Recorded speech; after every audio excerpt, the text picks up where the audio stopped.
Here's a quick summary. Removing the power steering hose makes life way easier. Removing the engine mounts simplifies putting the serpentine belt back on. And finally, using an alternator that was remanufactured saved me a lot of money. Now, with the belt loosened and the power steering reservoir moved to the side, you can start unbolting the alternator. Before all the bolts are removed, make sure all the electrical connections have been disconnected.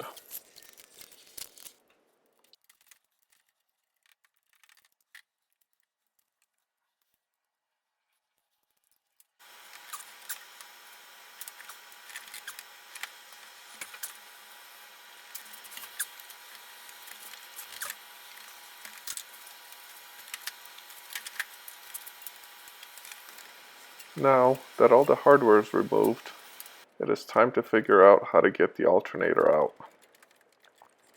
For me, removing the power steering hose was the key to this adventure.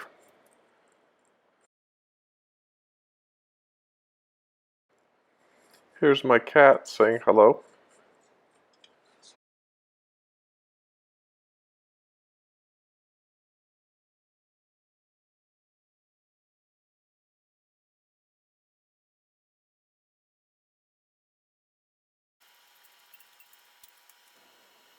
And not much to it, just putting the belt back on, reconnecting the electrical, and hopefully that will solve your charging issues.